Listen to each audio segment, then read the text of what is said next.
Welcome one and all, Love Them Knives channel, LTK here. The Isham Blade Works Abstruse. Really different. Front flipper by Isham.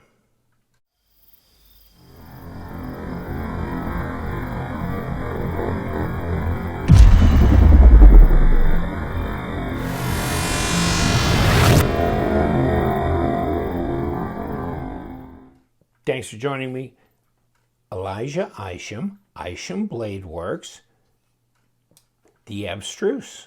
Small knife, front flipper, titanium, frame lock, and now it's coming out in carbon fiber. Carbon fiber.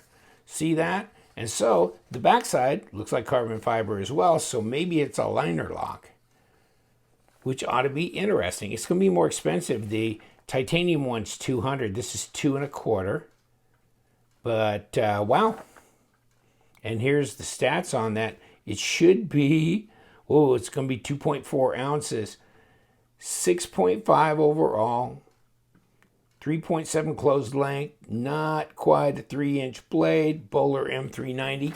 And this one, the same, Bowler M390. But this is titanium, and this is a frame lock.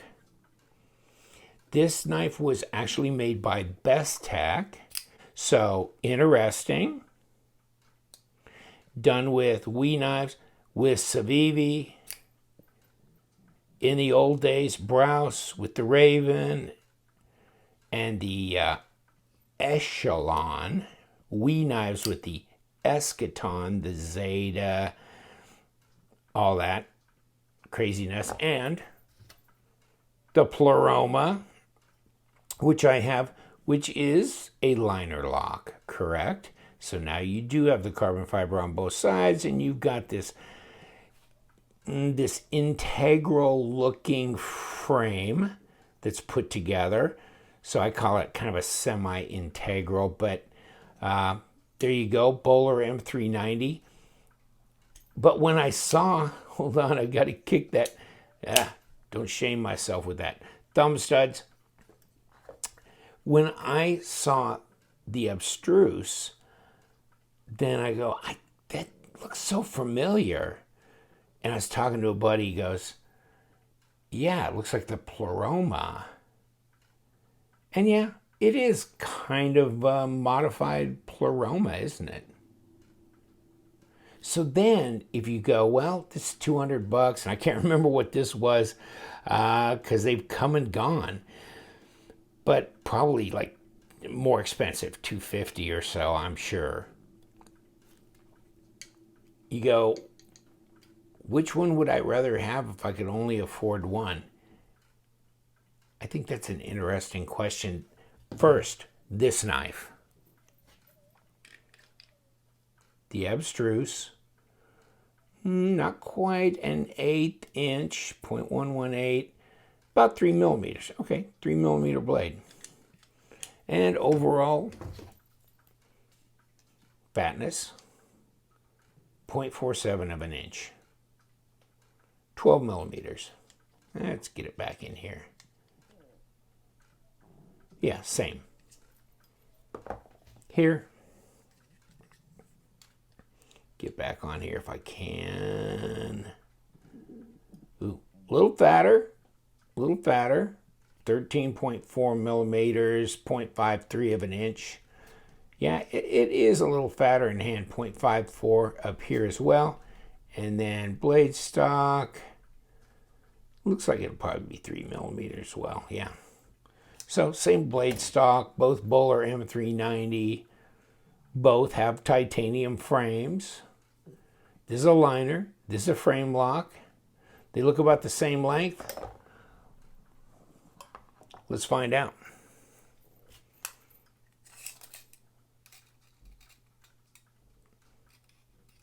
Got the point going through the end of this tape. Not quite 3, no. But 2 7/8, 72 millimeters. 6.5, a little over 6.5, 16.5 centimeters. This is 7 inches, so this is a little longer, and the blade is a little longer. Blade is 3 inches to that closest part of the bolster, and 3-inch cutting length. So this is a little bit longer, a little bit fatter. It's a liner lock as opposed to a frame lock. Very flickable. I always wondered why they did the thumb studs. Why? I mean, you could just kick it open with the cutaways on this blade. Easy. Now, of course, this doesn't have any cutaways on it, and it's a front flipper. So this is a smaller knife. I'm not as big on a front flipper as I am on, and this is not a flipper, okay? There's no flipper tab here. Front flippers, especially when they're small, they're a little hard for me to kind of cradle in my hand and get that kick with. I mean, it kicks open pretty well. But still, and it's got the little nail nick, so you can do it that way. I mean, it's not difficult to open. They're so similar, aren't they? This one's just a little bit bigger. What's heavier? Let's check it out. Abstruse. You're going on the scales, dude. 2.46. 69 grams. 5 grams.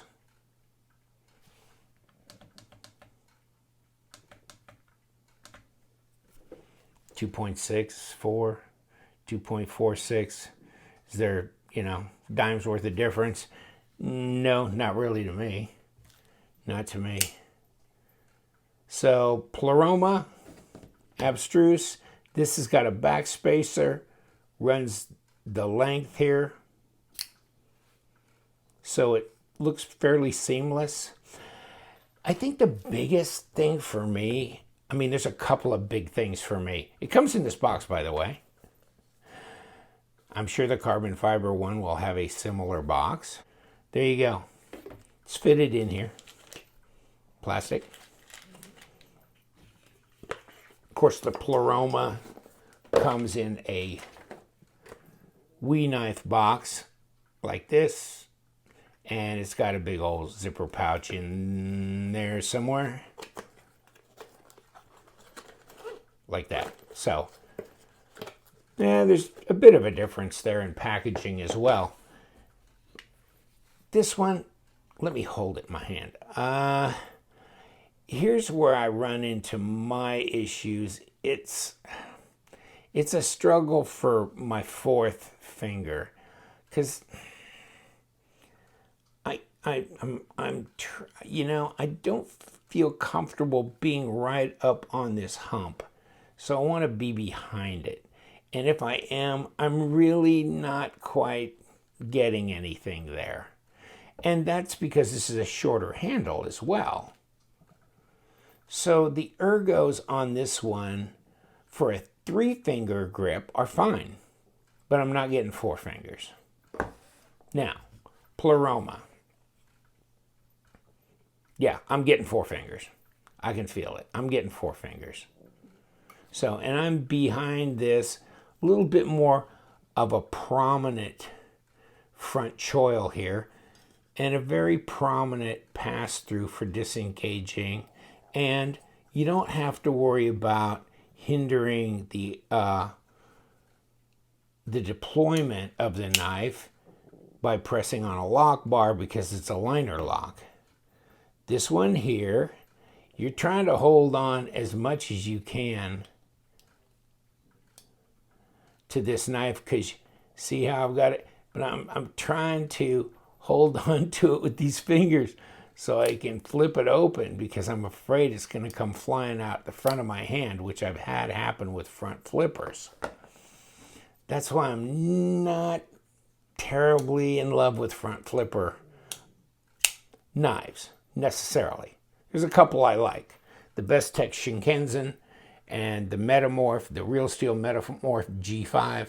Those are probably my two favorites. Yeah, this is just so much easier for me to get a grip on. You got more height here. See? You got more height. I've got more to hold on to with my fingers. And just little bits make a difference here. Little bits make a difference. Plus, I don't have to worry about a lock bar running around here. And I can middle finger flick it as well. The ergos just feel better for my hand. Even though the knife is a little bit longer, it's almost identical in weight. And it does have a little bit more girth here, which is fine because it really helps me have a little bit more purchase on the knife. This one, no, not so much. Not that in love with the backspacer, nothing special got done with that per se, where this is just absolutely beautiful. This is the champagne one, by the way, so. But still, yeah. You know what? I think overall, I think I'm going to keep my Pleroma. And I'm going to let loose of the Abstruse. Because, yeah, if I'm going to keep one of these, which I'll probably have to make a choice to do. Yeah, the Pleroma, they're both sharp. You know, and they're both quality manufactured knives with good fit and finish. I'm just really love what he did with this design more. I like this one better. It's just a personal thing, my own personal preference, but this is more open, beautifully done. You know, all this area here is milled out. You can see inside, so it keeps the weight way down. I love the way they put the carbon fiber on this thing. Is just absolutely beautiful. The lines I like better. The lines on the knife as well, even though really you look at both blades, fairly similar grind and blade shape. But I mean, it's not unusual that you see one Isham knife and another Isham knife and you identify them as an Isham knife because he does have a certain design flair that morphs from one model to another in a little bit, but you can kind of catch those design and styling cues that he does and identify it, which is a good thing because you kind of want to make your brand, you know what I mean? Well, I got my mind made up. The Pleroma, it's going to stay Homa. The Abstruse, we're going to let loose. I know everybody has their own opinion. I got mine too. Make your comments in the comment section. Thank you so much. You know what we do around here. We love them knives, so you guys stay sharp.